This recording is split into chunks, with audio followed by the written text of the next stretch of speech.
म्हज्या भयणीनो आनी भावांनो, हें समजून घेवया, आमी जेजू सवे सगळीं जाणां एक कशी ताचे कुडींत एक, जशे भशेन कुडीचे सांदे आसा त्या प्रमाणे आमी, हाका लागून आमचे मदें हो संधान जावंक जाय. आमी आमचेच वतीन तर चिंतीत जाल्यार आमी जेजू सवे आमचो एकवट घडून हाडिना. ताका लागून जेन्ना आमी ताचे सवे एकवटान रावता तेन्ना आमच्यान दुसऱ्यांकूय तातूंत हाडूंक जाता. पूण आमी जाणो आमी आमच्या वादाची म्हणून खूब पाटी देंव सर आमकां आपलेच म्हणजे स्वार्थीपणान दोत्ता आनी आमकां गोरवान बरोवन ते आमकां काडूंक जायना. तो त्या वेळार कितें करूंक जाय आमी? जेजून आमकां आनिकूय सांगलां तांचे पासून मागात, बरोबर यात आनी मागात म्हणून.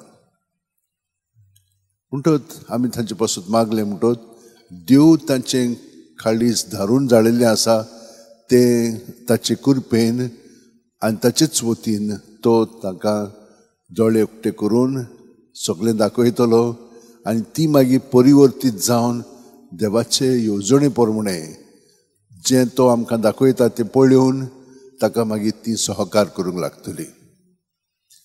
दुसरें म्हणजे आमकां देव जेन्ना आपयता चड करून पाद्री जावपाक बा, तेन्ना कितें करता?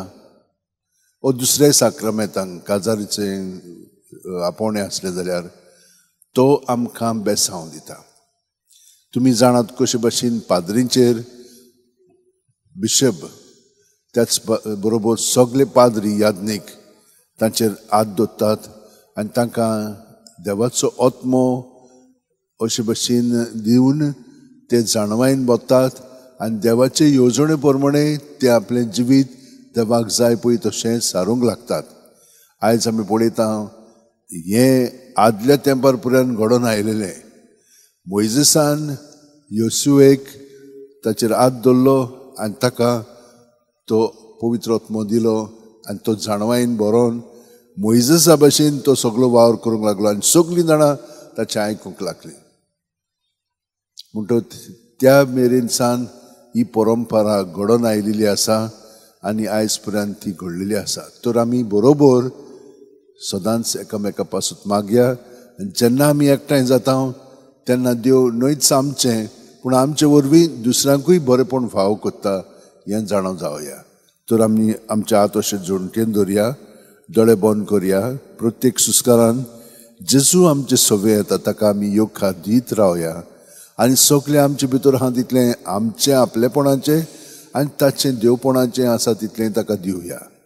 बरें तें अदीक बरें करून दितलो, वायट आहा तें काडून ताचें बरेंपण आमचे सवे अदीक घडून हाडटलो आनी आमकां ताचे कुडीचे सांदे कशे जिवंक तो आमकां कृपा, गोठाय, मदत, शक्ती सगळें दितलो. आमेन.